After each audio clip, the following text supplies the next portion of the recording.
BJP নেতা সজল ঘোষ আমাদের সঙ্গে এই মুহূর্তে রয়েছেন টেলিফোন লাইনে। সজলদা, কি বলবেন? ঠিক আরজি করের ঘটনা 1 বছর আগে জানিয়ে তোলপাড় পড়ে গিয়েছে গোটা বিশ্বে, যেখানে বারবার প্রশ্ন উঠেছে প্রশাসন কোথায়, নিরাপত্তা কোথায়, এবং আঙুল উঠছিল সেই সঞ্জয় রায়ের দিকে, যে কিনা সিভিক ভলেন্টিয়ার হিসেবে কাজ করতো। আর এবার যার বিরুদ্ধে অভিযোগ উঠেছে উলুবেড়িয়া হাসপাতালের ঘটনায়, সে শুধু যে হোমগার্ড তা নয়, তার পাশাপাশি তৃণমূল কংগ্রেসের একজন সক্রিয় কর্মী এবং তার নাম বাবুলাল শেখ। বিষয়টা হচ্ছে সমস্ত তৃণমূল কংগ্রেস কর্মী সমস্ত বাবুলাল শেখরাই একই রকম, আর সমস্ত হোমগার্ড সমস্ত সিভিক ভলেন্টিয়াররা একই রকম। আজকে বাংলার মানুষের ধারণা এই জায়গায় নিয়ে যাচ্ছে। আপনারা বলছিলেন নিরাপত্তা কোথায়, কেন? এনসিআরবির রিপোর্টে যে অত বড় বড় করে বেরিয়েছে, নিরাপত্তায়, নারী নিরাপত্তায় ভারতবর্ষে চতুর্থ, এই প্রথম। হ্যাঁ, কলকাতা শহর, পশ্চিমবঙ্গ, এটা কি আপনারা দেখেননি? ব্যাপারটা হচ্ছে পুরোটাই আইওয়াজ। পশ্চিমবঙ্গে নারীর নিরাপত্তা ব্যাপারটা সোনার পাথর বাটি। হ্যাঁ, যেমন সোনাও আপনি এত দাম এখন কিনতে পারবেন না, সেরকম নারীর নিরাপত্তার ধারে কাছেও পৌঁছাতে পারবেন না। পুলিশ যখন রেপ করে, পুলিশ যখন রেপের হুমকি দেয়, তখন আবার নিরাপত্তার প্রশ্ন কোত্থেকে আছে?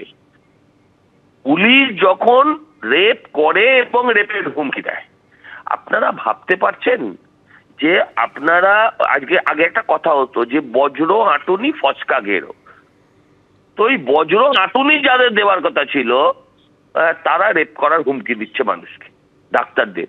কারোর কোনো নিরাপত্তা নেই। মুশকিল হচ্ছে ডাক্তারদের হলে আমরা চিৎকার করছি, কিন্তু সমাজের শুধু ডাক্তারদের ওপর আক্রমণ হচ্ছে এটা তো নয়, সর্বস্তরের মা বোনেদের উপর আক্রমণ হচ্ছে প্রতিদিন। আর ব্যাপারটা হচ্ছে পশ্চিমবঙ্গে রেপ আজকে একটা দৈনন্দিন ঘটনা, এটা আর আজকে খবর নয়, এটা আজকে দৈনন্দিন ঘটনা। রেপ ফেট, শ্লীলতাহানি, মা বোনের ওপর অত্যাচার, মারধর, এটা আজকের দিনে পশ্চিমবঙ্গে একটা ডেইলি অ্যাফেয়ার। অনেক ধন্যবাদ আমাদের সঙ্গে কথা বলার জন্য। সিপিএম নেতা শতরূপ ঘোষ রয়েছেন আমাদের সঙ্গে টেলিফোন লাইনে। শতরূপ, আরজি করের ঘটনা আমরা দেখেছি, গোটা পৃথিবী জুড়ে সমালোচনা হয়েছে, সুপ্রিম কোর্টে দিনের পর দিন শুনানি হয়েছে। কর্মরত অবস্থায় সরকারি হাসপাতালে একজন চিকিৎসক ধর্ষণ এবং খুনের মতো ঘটনা ঘটে গেল। 1 বছর পর সেই পাঁশকুড়ার ঘটনা সামনে আসছে। এবার উলুবেড়িয়া, যেখানে একজন কর্তব্যরত চিকিৎসক, তাকে হুমকি দেওয়া হচ্ছে, তাকে একেবারে কর্মরত অবস্থায় মারধর করা হচ্ছে। কিভাবে একটা ক্যাম্পাসের মধ্যে প্রশাসন কোথায়, নিরাপত্তা কোথায়, যার বিরুদ্ধে অভিযোগ সে একজন হোমগার্ড এবং তৃণমূলের কর্মী? দেখুন, আরজি করের কথা যেরকম বললেন, সারা পৃথিবী জুড়ে সমালোচনা হয়েছে, সুপ্রিম কোর্ট ভর্ৎসনা করেছে ইত্যাদি, রাতের পর রাত আন্দোলন হয়েছে, সব সত্যি। তেমন আবার এত কিছুর পরে আসল অপরাধীদের কোনো শাস্তি হয়নি, আসল অপরাধীরা ধরা পড়েনি, এটাও সত্যি। অতএব আরজি করের ওই লড়াই যদি সফল হতো, প্রতিটা অপরাধী যদি শাস্তি পেত, সমাজে একটা ভয় তৈরি হতো যে এইসব করে পার পাওয়া যাবে না। কার্যক্ষেত্রে ঘটেছে ঠিক তার উল্টোটা। যেহেতু মমতা বন্দ্যোপাধ্যায় এবং বিজেপি বোঝাপড়া করে আসল অপরাধীদেরকে বাঁচিয়ে নিতে পেরেছেন, অতএব সমাজের সর্বস্তরে একটা বার্তা চলে গেছে যে মাথার ওপর দিদির হাত থাকলে এইগুলো করে পার পেয়ে যাওয়া যাবে। এবং তার ফলে পাঁশকুড়া থেকে শুরু করে কসবার ওই কলেজ থেকে শুরু করে আজ যে উলুবেড়িয়ার ঘটনা, এগুলো হওয়ারই ছিল, এগুলো হচ্ছে। আর যদি আপনি বলেন যে হাসপাতালের মধ্যে নিরাপত্তা, খুব আক্ষেপের সঙ্গে বলতে হচ্ছে পশ্চিমবাংলায় হাসপাতালের মধ্যে নিরাপত্তাকে বাড়ানোর জন্য বোধহয় পুলিশ পোস্টিং বাড়ানো নয়, বরং হাসপাতালগুলোকে সম্পূর্ণ পুলিশ মুক্ত করে দিলে বোধহয় নিরাপত্তা বাড়বে। কেন আরজি করে যেরকম একজন সিভিক ভলেন্টিয়ার, সেরকম উলুবেড়িয়ার ঘটনা একজন হোমগার্ড, পুলিশের হোমগার্ড, যে কিনা আবার নিজের এলাকায় তৃণমূলের নেতা। বারবার করে আমরা দেখছি যে মহিলাদের নিরাপত্তা বিঘ্নিত হচ্ছে পুলিশেরই হাতে। যাদের কাজ ছিল সেই নিরাপত্তাটাকে দেওয়া, তাদের হাতেই বারবার করে নিরাপত্তা বিঘ্নিত হচ্ছে। অতএব পুলিশ হচ্ছে মমতা বন্দ্যোপাধ্যায়ের কাছে আবেদন করছি, দয়া করে পুলিশ তুলে নিন। একদিন আমরা বলতাম বেশি করে পুলিশ মোতায়েন করুন যাতে নিরাপত্তা দেওয়া যায়, এবার হাত জোর করে বলছি দয়া করে পুলিশ মুক্ত করুন হাসপাতালগুলোকে। কেননা আপনার পুলিশগুলোই হচ্ছে যাকে বলে রক্ষকই ভক্ষক, যাদেরকে রক্ষা করতে পাঠিয়েছেন তারাই হচ্ছে আসল ভক্ষক। এবং এই যে হাসপাতালের মধ্যে ডাক্তার, চিকিৎসা কর্মীদের নিরাপত্তার প্রশ্ন বারবার করে এসছে, এবং আরজি করার আগেও আপনাদের মনে থাকবে 2019 সালে এসএসকেএম হাসপাতালের এই ঘটনা, সারা রাজ্য জুড়ে ডাক্তারদের কর্মবিরতি হয়েছিল। তখনও মমতা বন্দ্যোপাধ্যায় অনেক হুমকি দিয়ে, চোখ রাঙিয়ে, প্রতিশ্রুতি দিয়ে সেই কর্মবিরতি একটা সময় তোলা হয়েছিল। আরজি করের ঘটনা ঘটেছে, তার আগে পরে ঘটনা ঘটেছে, কিন্তু বারবার করে হাসপাতালের মধ্যে এই যে চিকিৎসা কর্মীদের এরকম ভাবে একই ঘটনা বারবার করে ঘটছে, এর থেকে বোঝা যাচ্ছে মমতা বন্দ্যোপাধ্যায় থাকলে কোনো সমাধান হবে না। মমতা বন্দ্যোপাধ্যায় তৃণমূলের হাত থেকে বাংলাকে উদ্ধার করাটাই হচ্ছে সমস্যার একমাত্র সমাধান। শতরূপ, ধন্যবাদ। তৃণমূল নেতা অরূপ চক্রবর্তী রয়েছেন আমাদের সঙ্গে টেলিফোন লাইনে। অরূপবাবু, উলুবেড়িয়া সরকারি হাসপাতালের ঘটনা আপনি নিশ্চয়ই জানেন। কর্তব্যরত চিকিৎসক, যেখানে তাকে মারধর শুধু নয়, তাকে ধর্ষণের হুমকি পর্যন্ত দেওয়া হয়েছে। একজন হোমগার্ড ইতিমধ্যেই অ্যারেস্ট হয়েছে, মোট 2 জন অ্যারেস্ট।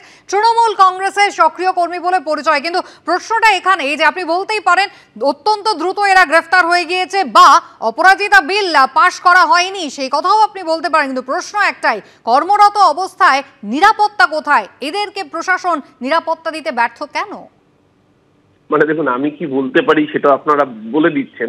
একদিকে ভালো, কারণ পশ্চিমবঙ্গ সরকারের আমলে, আজকে তৃণমূল সরকারের আমলে যদি কোনো অপরাধ হয় তাহলে সেখানে অপরাধীরা গ্রেফতার হয়, প্রথম কথা। কিন্তু আমার প্রশ্ন অন্যখানে, যখন অপরাধী গ্রেফতার হয় বা অপরাধী দোষী প্রমাণিত হয়, তারপরও একদল লোক নাকে কান্না কেঁদে বলেন নাকি জাস্টিস হয়নি। সুপ্রিম কোর্টের তত্ত্বাবধানে বিচার হচ্ছে, হাইকোর্ট মনিটরিং করছে, সিবিআই তদন্ত করছে, তারপরেও যারা বলেন জাস্টিস হয়নি তারা সবচেয়ে বড় মিথ্যাবাদী। তাদের নিজেদের রাজ্যগুলোর দিকে চোখে আঙুল দিয়ে দেখতে বলবেন। এ রাজ্যে যদি কেউ অন্যায় করে থাকে তার জায়গা হবে জেলের পেছনে। থাম্ব রুল, এ রাজ্যে অপরাধীর জায়গা জেলের পেছনে এবং জেলের পেছনে। এই ক্ষেত্রে যে হোমগার্ডের বিরুদ্ধে অভিযোগ উঠেছে, 24 ঘন্টা কাটেনি, তার মধ্যে পুলিশ তাকে গ্রেফতার করেছে, তাকে ক্লোজ করেছে, যা যা ঘটনা পুলিশের পক্ষ থেকে এসওপি মেনে করা প্রয়োজন সমস্ত কিছু করেছে। আজকে দুর্গাপুর কাণ্ড নিয়ে যারা গলা ফাটাচ্ছিলেন তারা কোথায় গেলেন? যারা সিলেক্টিভলি কয়েকজনের নাম ধর্ষক হিসেবে লাগিয়ে দিয়েছিলেন, আজকে যাদের নাম রেপিস্ট হিসেবে বলেছিলেন একটা সম্প্রদায়ের প্রতিনিধি বলে, নির্দিষ্ট সম্প্রদায়ের মানুষ বলে, তাহলে সেই সম্প্রদায়ের মানুষগুলোকে যে বিনা বিচারে জেল খাটতে হলো বিনা দোষে, যে যারা ধর্ষণই করেননি তাদেরকে ধর্ষক বলে দাগিয়ে দিয়ে জেল খাটানো হয়েছে। আর লিডার অফ অপোজিশন থেকে এ রাজ্যের বিরোধী দল তারা টুইট করে কর্মস্থলের মধ্যে নিরাপত্তাটা কিভাবে সুনিশ্চিত করা যাবে অরূপবাবু, সেটা কারা সুনিশ্চিত করবে? নিরাপত্তা আছে বলেই এখানে সাথে সাথে গ্রেফতার হয়, যাতে মানুষের মনে ভয় ঢোকে। ঠিক এই কারণেই যেটা আপনি প্রথমে বললেন অপরাজিতা বিল, আরো বেশি ভয়টা যাতে এই ধরনের অপরাধীদের মনে ঢোকে, তার জন্য অপরাজিতা বিল এই কারণেই আরো বেশি করে প্রয়োজন, যাতে এই ধরনের অ্যাটেম্প নেওয়া বা এই ধরনের হুমকি দেওয়ার আগেও এই ধরনের ধর্ষক মনোবৃত্তির মানুষগুলোর শিরদাঁড়া দিয়ে ভয়টা ঢুকে যায়। আমাদের দুর্ভাগ্য, আমাদের দেশের সরকার চায় না এই ধর্ষকরা অপরাজিতা বিলের মতো আইনকে ভয় পাক, কারণ এই দেশের শাসকরা ধর্ষককে জেল থেকে বের করে এনে মালা দিয়ে বরণ করে। তাই জন্যই যারা ধর্ষকদের মদতদাতা, যারা ধর্ষকের সমর্থনে মিছিল করে, তারা চায় না অপরাজিতা বিল কার্যকর হোক। অরূপবাবু, অনেক ধন্যবাদ কথা বলার জন্য। সোমবার উলুবেড়িয়া সরকারি হাসপাতালে এই ঘটনা ঘটেছিল, আর তারপরই কিন্তু গতকাল একেবারে চিকিৎসক এবং স্বাস্থ্যকর্মীদের নিয়ে কলেজ কর্তৃপক্ষ তারা বৈঠকে বসেন। হাসপাতাল সুপার কি জানিয়েছেন দেখুন। অলরেডি বাড়িতে ক্যামেরার সংখ্যা অনেকটা ক্যামেরার সংখ্যা বাড়ানো হয়েছে, কোলাপসেবল গেট এসছে, সিকিউরিটি গার্ড নতুন সেকশন হয়েছে, অনেকগুলো সিকিউরিটি গার্ড নতুন, প্রায় আমাদের 28 নতুন সিকিউরিটি গার্ড অ্যাপয়েন্টেড হয়েছে আমাদের এখানে। এই তো সাধারণত আমরা থানার সঙ্গে কথা হয়েছে, আমরা এখন ইনস্টিটিউট কলেজ থেকে আমরা নিজেরা একটা ইনস্টিটিউশনাল যাকে বলে এফআইআর করার চেষ্টা করি। উলুবেড়িয়া হাসপাতালের ভেতরে চিকিৎসক নিগ্রহের ঘটনা নিয়ে স্বাস্থ্য সচিব নারায়ণ স্বরূপ নিগম তিনি প্রতিক্রিয়া দিয়েছেন। তিনি জানিয়েছেন এই ঘটনায় দ্রুত পদক্ষেপ নিয়েছে স্থানীয় পুলিশ। গোটা ঘটনায় নজর রাখছেন কলেজের অধ্যক্ষ, নজর রাখছে স্বাস্থ্য দপ্তর।